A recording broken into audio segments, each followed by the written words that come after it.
The Carolina Hurricanes are traveling up to Pittsburgh to take on the Penguins for the second time this week. Find out all you need to know about that game in this episode of Locked On Hurricanes. You're Locked On Hurricanes, your daily podcast on the Carolina Hurricanes. Part of the Locked On Podcast Network. Your team every day.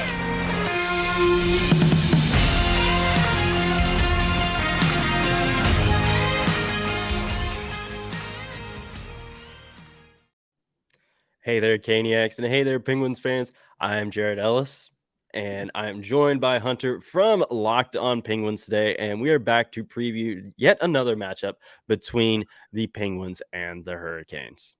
And of course, this episode is brought to you by BetOnline. BetOnline has you covered this season with more props, odds, and lines than ever before. BetOnline, where the game starts.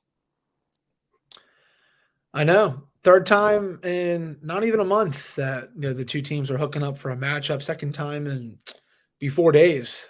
So a lot of tough matchups right now for the Penguins. Their schedule is very tough, but glad we can come together for another crossover. Jared, the first two games I think have been true 50-50s between these two teams. I think the Penguins, I thought they played a bit better in the second matchup compared to the first one when they got a point.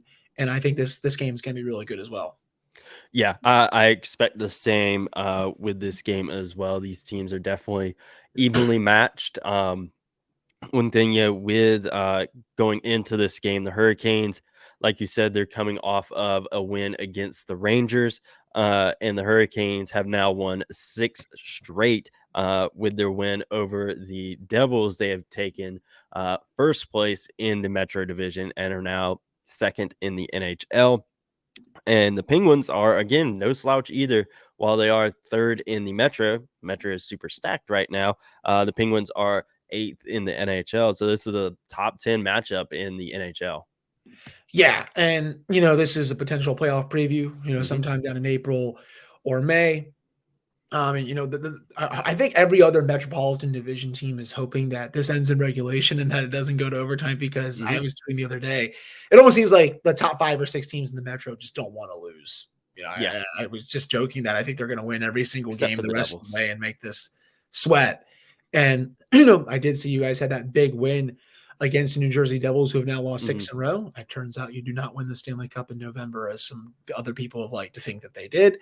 But Jared, to talk to me about, that game a little bit. What have you seen from the Hurricanes in that game and just, during this hot stretch that has just, made you more confident in them because, they started out a little slow.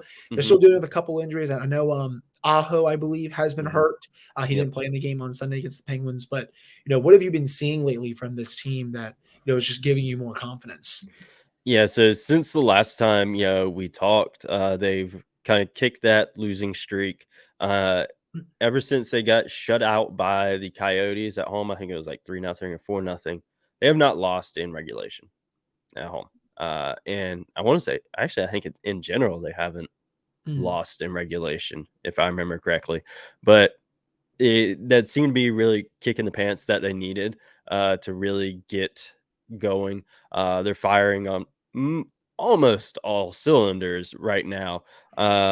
The one issue still being special teams. It has improved a bit since we last spoke, which is good. And the Penguins definitely have, and we'll talk about that later. But everything they seem to have gotten out of their own heads. They're like, all right, we're winning games. We got this. And they're playing like a team that should be contending for the Stanley Cup. And a big part of that is Pyotr Kotchetkov. He has firmly planted himself in the Calder conversation. As of recording right now, he is second in the NHL in goals against. He is tied for third in save percentage and tied for first in shutouts. He has firmly planted himself in that conversation. And if it keeps up, maybe even Vezina conversation, because again, he's top 3 goalie in the league right now. And that has been a really big part of this. He is just playing so well. He's on a 10-game point streak himself. He's tied the longest in franchise history. Cam Ward had 3 of those 10-game point streaks back when he was playing here. And I want to say he's crept into top 5 in the NHL history. I know it's 13 was the longest point streak. I know that. I just don't remember where exactly it was for him. But he's been a big part of that. The team has really rallied behind him, and he's basically forced them to keep playing him. Nothing against Antiranta at all. When he is in, he has looked good, not great, but good.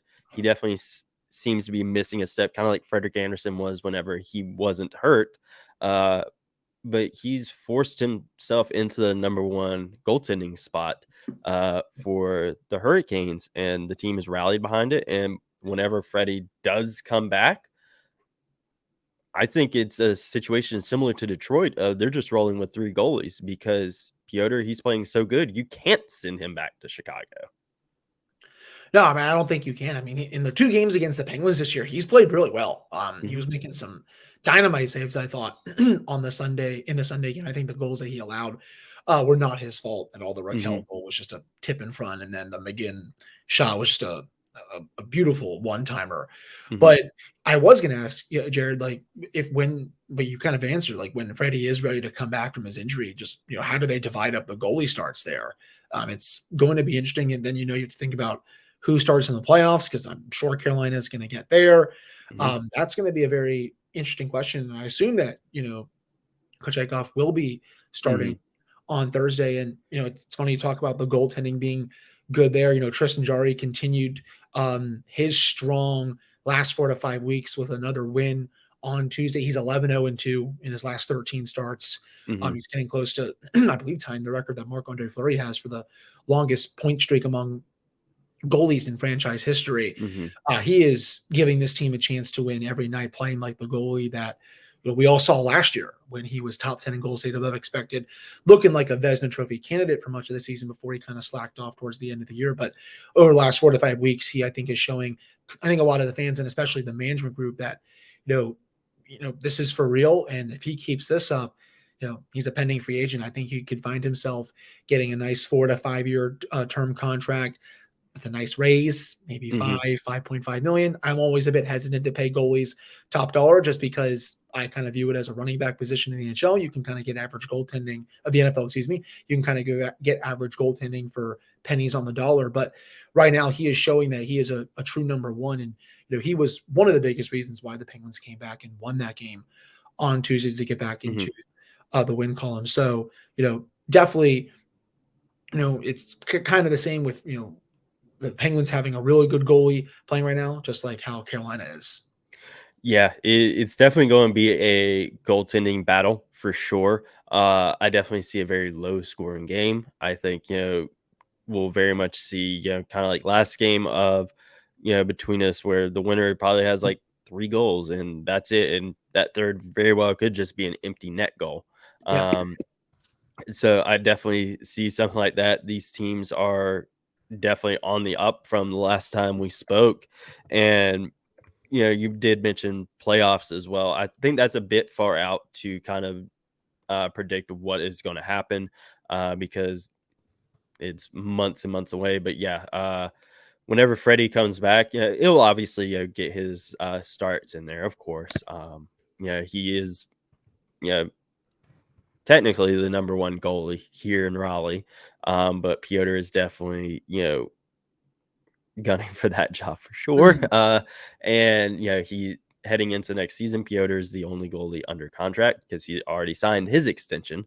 And I think that how they'll divide them up whenever Freddie comes back, it'll be very interesting. I am not really sure how they're going to do that, honestly. I think, like I said, they'll probably pull a Detroit, roll with 3 goalies until something happens, whether it be a trade or someone falters or hurt or whatever. But playoffs, I think it's too far out right now to kind of predict that.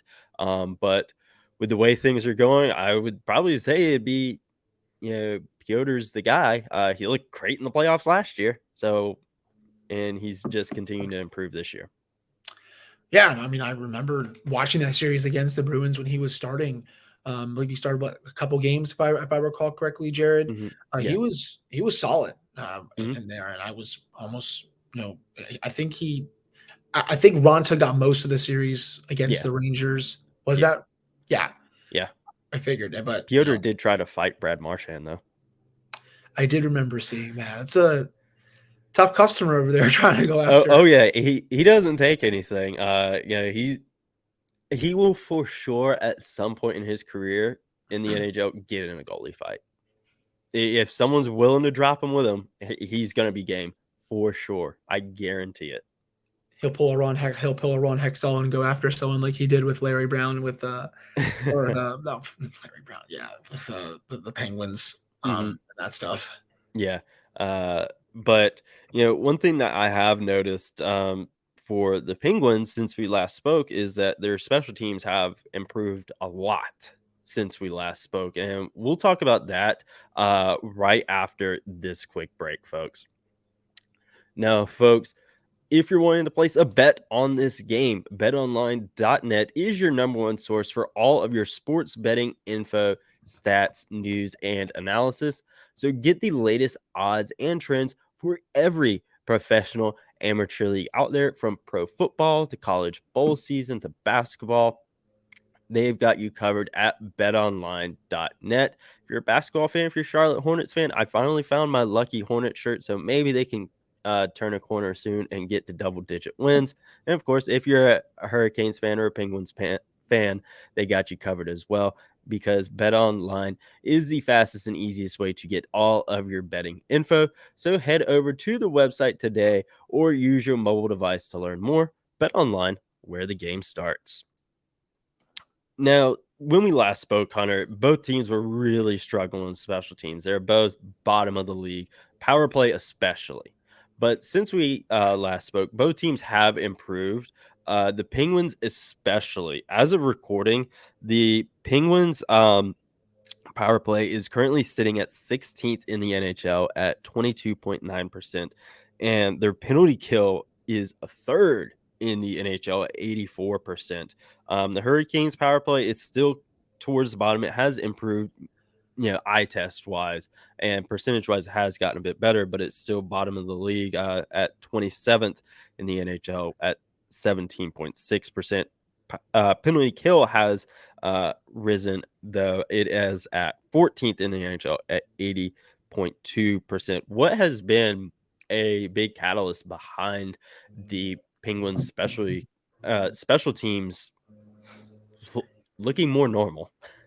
Yeah, I think that's one way to say it. And before I do answer that, I don't want to get my head ripped off. I'm sorry I said Larry Brown. It is Robbie Brown that Ron Hextall went after. I would have been crucified, and people probably would have stopped listening to the show. So that is embarrassing that I actually forgot Robbie Brown's name there. So I apologize about that. I'm having a case of the Mondays with that. I knew right away when I said it. I'm like, well, that's not who it was. Like another wrong Brown, but no, Robbie Brown. If you want to check that out, go on YouTube. It's hilarious. But as for your question about the special teams, 9 straight games now with a power play goal. Going into yesterday's game, that was the longest streak that they've had since Dan Bylsma was the head coach in 2012, 2013. This is a new record in the Mike Sullivan era. But, you're starting to see it, excuse me, I wouldn't say take over games, but they're making their presence felt. Even in that game on Sunday against the Hurricanes, I don't think the power play looked that good because the Hurricanes penalty kill was pretty decent themselves. But they were still able to get a goal, even though it was on the third or fourth attempt, because you can't keep the Penguins off the score sheet forever if you keep giving them power plays. I really do think the zone entries have been a hell of a lot better. They're not trying to find that perfect play on the power play. They're just getting a lot of traffic in front of the net, whipping a bunch of shots from the slot area, and they're making it really tough on the opposition, and especially whichever goaltender is in net to see, and then eventually, of course, stop the puck on Tuesday night, for example. So Ricard Raquel draws the penalty on Keandre Miller. And the Penguins at that point, they have nothing, absolutely nothing. The first 32 minutes. Sorry about that. I don't know You're why good. didn't you get this cough. No, you're good. My girlfriend has one too. 32 minutes, they have absolutely nothing. But they get that power play, and they're working the puck around the perimeter a little bit. And it finally comes to Malkin. He has some space in front of them. Rickard Rakell, beautiful screen in front of Shesterkin. And then Malkin just fires it to a space that Shesterkin can't see. And, those are the kind of goals that they're scoring right now because, again, they're making it really difficult on the opposition. But everything about the unit is on another level right now. And that unit saved the Penguins last night. They scored 2 power play goals. They didn't really have much at even strength before then, and they kind of took a recipe of the Rangers' playoff success last year, and they applied it to this game. I think for the penalty kill, getting back Teddy Bluger about a month ago, I think it was just huge. The PK was starting to show signs of turning around before he came back, but he just makes that unit so much better with his ability to clear the puck when other players can't, his ability to get into shooting lanes, and just the overall impact that he has is nothing short of extraordinary. This is a top 5 unit in the league now. They were taking the Rangers lunch on their power play last night. I really think the Rangers threatened that much on the power play at all. And I was saying it during the losing streak, if they can just get some of these special teams and get the goaltending back on track, the rest will fall into place because their underlying metrics were really good. 5v5, they were crushing it. They were getting the finishing. They were just giving goals back on the penalty kill, and they were not taking advantage of getting power plays. And of course, they weren't getting saves. Now that has turned around. You've seen it pay huge dividends. They've won 8 out of 9. They've won 13 out of 16. And all the reasons that I listed for getting those units back on track have just been huge for the Penguins. And it's been really great to see. Yeah, I think it's definitely a slower road for the Hurricanes, definitely in terms of their power play. But I forget which game it was, but the power play was absolutely abysmal, and everyone in post game was commenting on how bad it was, and that was a turning point for them there. And we have seen slow improvement. It has not turned around as quickly as Pittsburgh's has, but it's getting there. I do think whenever Sebastian Aho gets back, I know he has been skating, so hopefully he'll be back soon. I do feel whenever he comes back, the Hurricanes will see a bit more of a jump in it. In that game on Sunday, the Pittsburgh went 1 for 5 on the power play, and the Hurricanes went 0 for 3. And the Hurricanes, they definitely need one thing they need to do. Obviously, their penalty kill has been really good for the most part. They do need to get their penalties under control because it has seemed where they get a bit careless and a bit sloppy sometimes. And that has been a problem with the power play as well. Sometimes it feels a bit careless and a bit sloppy, and they're just passing the puck around. Zone entry has definitely been bad at times, gotten a bit better, but still just hasn't been great. But I think it's a problem I'd rather have now. Here in November now. God, it's about the end of December now. Oh my God. But I'd rather be having this issue now than come playoff time. I'd rather just all their issues in general with the offense looking drier than some Thanksgiving turkeys that we saw on Twitter and Instagram. I'd rather have those problems now than deal with them, come March and April. I do feel it will continue to improve. It's just going to be a very slow and painful road for sure for the Hurricanes.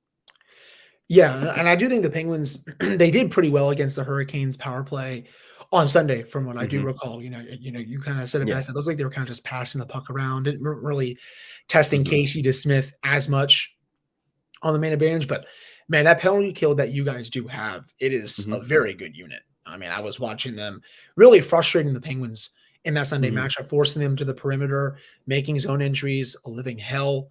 Honestly, they just weren't able to get set up a lot, which is, obviously the bread and butter for any power play, but especially for the Penguins, when they're just kind of dumping the puck in, it's not working for them. So, I kind of noticed with the Hurricanes, they were just kind of stacking the blue line a little bit and just daring the Penguins to come in. And it worked for the Penguins on one power play goal, but for the other ones, they just didn't get a lot of good chances, especially on that first one, about 3 to 5 minutes into that game. Nothing was doing there. They got another one later on in the first, nothing doing there.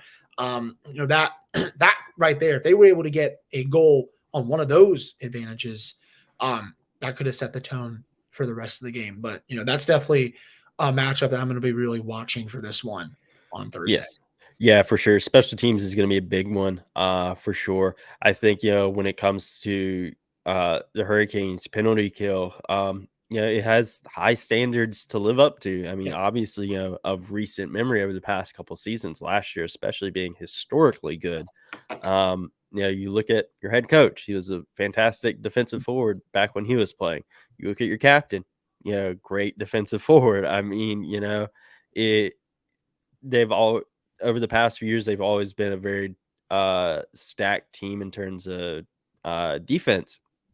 Offense, not so much. So that's going to be a really big sticking point, with this game coming up of can the Hurricanes, take advantage of power play opportunities? Because gosh, I forget what game it was. In it was like a 1-0 shutout.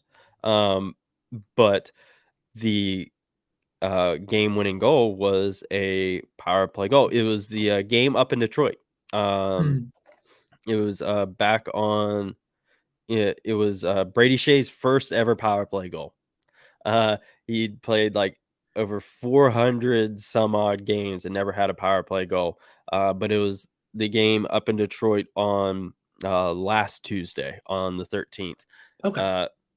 Power play, it showed up and it was the difference maker. And we've seen that a lot, with the Hurricanes over the past couple weeks of power plays made a difference. And that's going to be important heading into this game because it for sure is going to be because the Penguins power play has improved so much that they're going to have to. And the Hurricanes, to prevent the Penguins getting power play opportunities, they got to clean it up and, not let the Penguins draw so many penalties because, like you said, you give them so many opportunities, they're going to take advantage of it. They gave them 5 last game. They really need to cut it back. Yeah, no, I agree. I think the Hurricanes need to be a little more disciplined in that area, but there's still a lot more I think to get to in terms of this matchup, especially at even strength. If the Penguins maybe have a problem with playing Carolina, but just because they've been struggling against them the last couple of years. But before we do get to that, did you know that driving high is actually considered driving under the influence? That's right. Driving under the influence of marijuana is against the law in every state, even in states where it is illegal. That means driving high could get you a DUI. And if you think law enforcement officers can't tell when you're driving high, you are wrong. Your friends can tell. Your coworkers can tell. Even your parents can tell. Everyone can tell. So what makes you think that law enforcement officers don't know when you're driving high? Driving under the influence of marijuana can slow your response time and change how you perceive time and speed. So even if you think you're fine to drive when you're high, you're not, because the bottom line is if you feel different, you drive different. And driving high is driving under the influence. So remember, drive high, get a DUI. All right, we're back here on this special crossover of the Locked On Penguins and the Locked On Hurricanes podcast. I'm Hunter Hodies. That is Jared Ellis. So the 2 games that they've played this year so far, Jared, the Penguins and Hurricanes, of course, I consider them to be toss-ups. They've been 50-50s. I think they've just gone the Hurricanes' way. I think in the first one, Carolina was a bit more of the better team, although the Penguins came out firing in the first period. Carolina really stepped up towards the late stages of the first and into the second, even in the third. Penguins caught a little bit of fire. They tied the game, but lost in overtime on a fairly controversial non-call. And then the second game, thought the Penguins came out firing. Carolina then struck back. I thought Pittsburgh was a bit better in the third before Carolina was able to win the game, courtesy of former Pittsburgh Penguin Jordan Staal, who just terrorized Chad Ruhwedel on that play and then cleaned out Sidney Crosby 4 straight times in the faceoff circle. That is very hard to do. Trust you know that just as well as I do. Do you think the Hurricanes just have an edge over the Penguins right now just because they've actually won 7 of their last 9 against the Penguins? Or do you think it's just due to, sometimes the games are just not going your way? I figured I would ask you about that. Yeah, I think it's a bit of both. Honestly, I think, like you said, especially these past couple games, it just being toss-ups, and the Hurricanes just coming out on the winning end.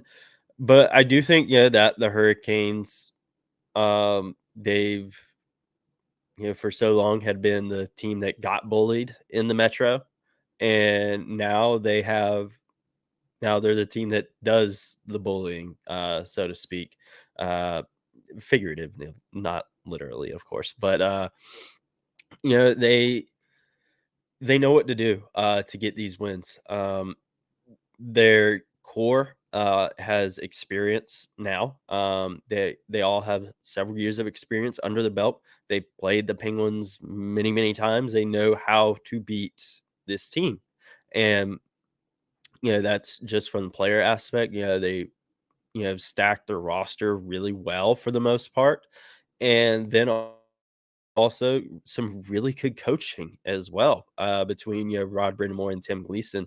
They're a really well coached team, and when it comes, to practicing out on the ice, watching the film, whatever, you know, they're paying attention. They know how to beat the Penguins now. Um, Jordan Stahl is one of the best guys in the faceoff circle in the NHL. Like, he can hang with the best of them. Like you said, cleaned out Sidney Crosby 4 times in a row. And they're also feeling themselves now. And like you said, they've won 7 of their last 9 against Pittsburgh. They're like, we can do this. Look at that. We beat them 7 of the last 9 times we played them. This isn't a game where, you're like, oh God, like back on Sunday when the Panthers and Steelers were playing. It was definitely a game where I'm like, oh God, that ain't going to end well. That's how Penguins and Hurricanes used to be. It's not that way anymore. The Hurricanes know how to beat this team. Yeah, and I also do think it comes down to the Hurricanes are a bit of a faster team than the Penguins. I think the Penguins have struggled against age. Yeah, no, you're right, and they have struggled against some of the faster teams in the league this season. For example, Montreal has actually had a decent start. Penguins have struggled to maintain their speed. The Hurricanes, I think it's been the same thing. The Maple Leafs, they lost 2 out of 3 against them. I think they struggle with their speed. And I think that just comes down to the Penguins are the oldest team in the league, and they are by age. That was their bread and butter 6 years ago, but that's just that's not them to a degree anymore. They can still play that speed skill game. It's just they can't do it as well as they used to. So when you have a younger, more refreshed, faster team like Carolina coming in, it's not going to be the best time, I think, at times. But these 2 games have still been a lot of fun. But I want to ask you this for the third one: how do you think Carolina makes it 3 in a row against Pittsburgh this season? What do they need to do? Power play. Like I said, I think 5-on-5. It's gonna be a lot of what we've already seen. In this game, it's gonna be for the wrestling fans out there, like FTR and the Briscoes, their 3 matches they had this year, they're all phenomenal matches. It's going to be the same with this. All of these games, could have gone either way. That's going to be the same with this one. There's going to be that one difference maker, and that's going to be the power play for the Hurricanes, or just special teams in general. I guess you could kind of lump it together because of the way the Penguins power play has been. But the Hurricanes power play has really got to show up because, like I mentioned, in that Detroit game, that was the difference maker. And it's going to be a difference maker here because these teams are so evenly matched. Obviously, every goal counts in every game. But a game like this, where, like we said at the beginning of the episode, it's going to be a low-scoring game. Winning teams probably going to have like 3 goals, and one of them probably an empty net. Every goal counts, and the Hurricanes need to come up with a power play goal in this game. And for you, for the Penguins, what is it going to take for the Penguins to avoid the regular season sweep? That's a great question. Jordan, I do think actually they play one more time. Oh, they do, don't they? Yeah. I think they play down in Raleigh after the new year. I believe it's January or February, if I'm not mistaken. So they do have one more game against them, but I really think it comes down to weathering that storm, no pun intended, against the Hurricanes, because they're going to be more refreshed for this one than they were for the Sunday one, because the Hurricanes, they were coming off that win against the Dallas Stars. If I'm not mistaken, it was against Dallas.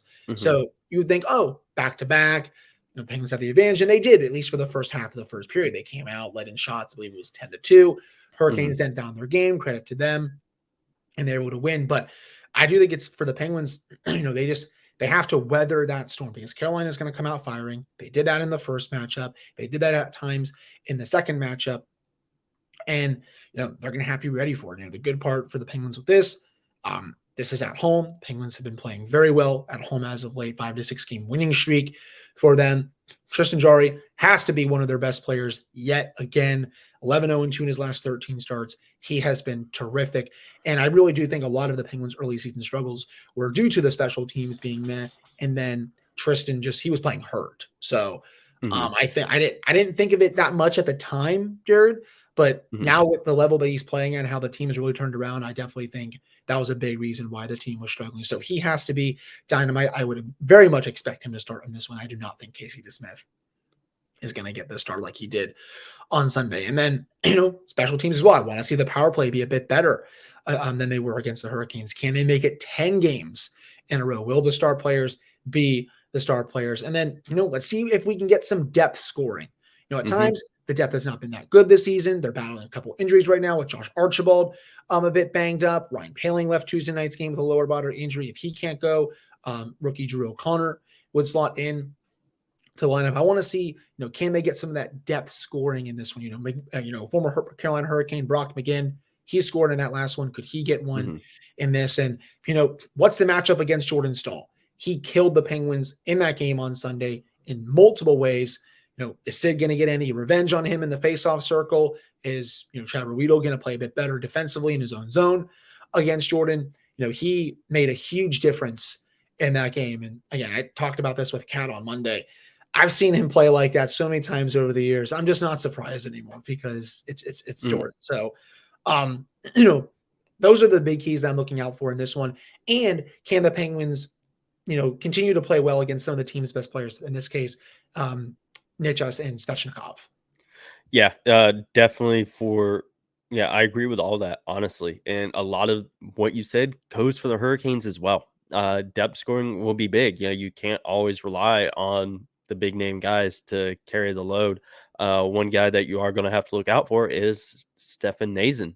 He's, came up, from Chicago this year, getting another crack at the NHL, and he's really taking advantage of it. Back when we were running 11-7 for a couple games, he was playing really well alongside who other than Jordan Staal and Jordan Martinook there on that third line. And he's been really freaking good this year. He also scored a freaking penalty shot goal a while back too.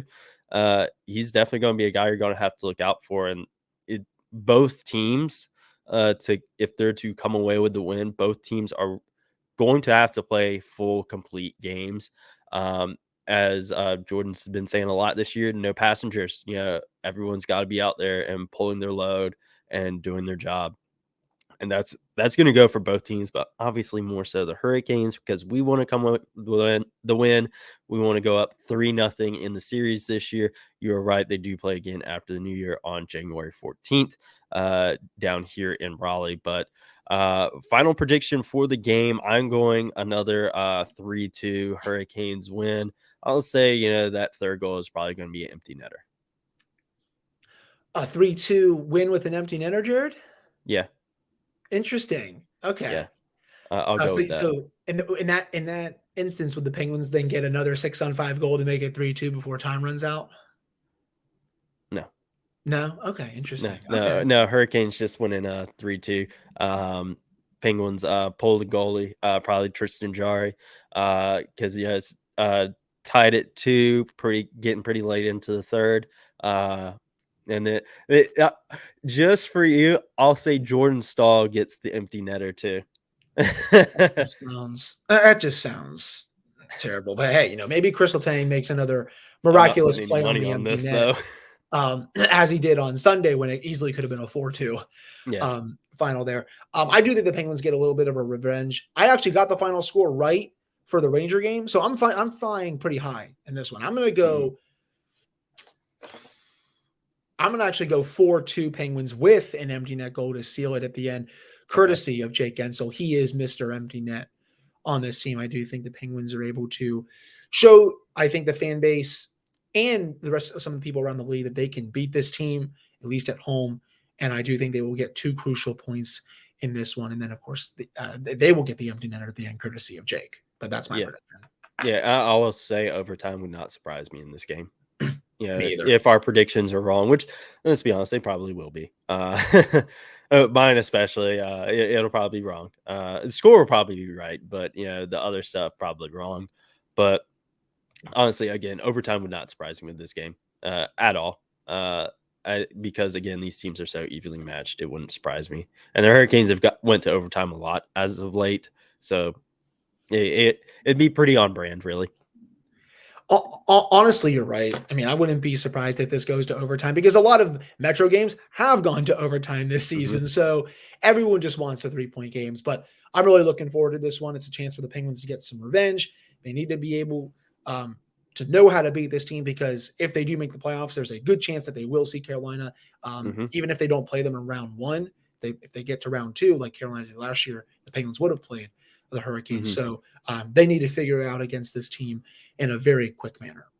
Yeah, they really do. If the Penguins are wanting to, again, make that push. But at the end of the day, we got to get through the game tomorrow. We got to get through the game in January and then just the rest of the regular season. But good luck to you. In the meantime, make sure you're following Locked On Hurricanes on Twitter and Instagram at LO_Hurricanes and myself on Twitter at JaredEllis_96. And Hunter, where can everyone find you? Yeah, you can follow me on Twitter at Hunter Hodies. The show's Twitter is at LO_Penguins, and you can find the show wherever you get your podcasts, Apple, Spotify, Amazon Music that's an ad-free version for you. Then, of course, subscribe to the show on YouTube.